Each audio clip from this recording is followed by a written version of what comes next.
Good day to you. Please introduce yourself. Hi sir, I'm Jonalyn Reyes from the Philippines. I'm 36 years of age, married, and I have two children, ages 15 years old boy and 7 years old girl. I have one brother and one sister. I'm the second child of the family. I live in Carapatan, Punta Kawayan City, Isabela, Philippines. I'm a college graduate. I took up Bachelor of Science in Information Technology. Okay. Can you tell me your work experience?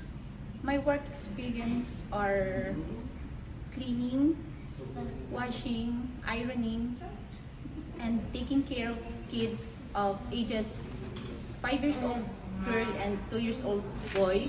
And also I work at Universal Leaf Philippines Incorporated as a quality checker. My duties there are checking the sorted leaves of the tobacco. Okay. In your previous employer, how would you take care of the children, especially when sick? When the children are sick, sir, I check that the temperature. If the baby is sick, I call my employer that the baby is sick. Okay. How would you describe yourself? I'm honest and hardworking person and willing to learn. Okay. Do you have any tattoo? No, sir. Do you have surgery or serious sickness before? No, sir. Do you have an allergy to certain food? Yes, sir. Like shrimps? Okay.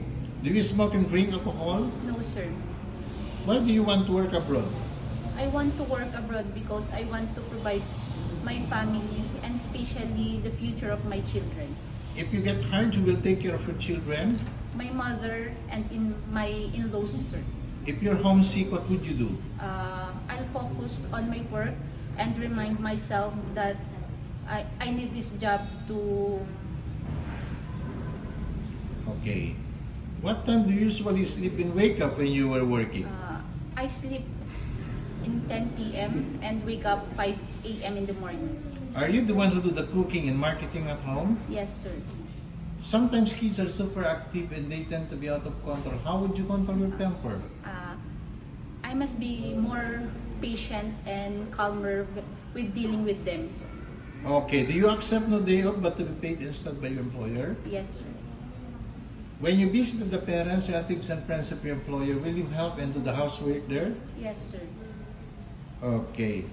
Are you scared of dogs and cats? No, sir. Are you willing to share room with kids? Yes, sir. Do you promise to finish your contract? Yes, sir. Okay. Can you sing a nursery song? Yes, sir. Sing it. 5 little monkeys jumping on the bed. One fell down and bumped his head. Mama called a doctor and the doctor said, no more monkeys jumping on the bed. Okay, what is your message to your future employer? Hello, sir. If you choose me as your helper, I'll do my best to tackle all my duties and responsibilities as your helper, and I'll treat your kids as my own too. Thank you and God bless.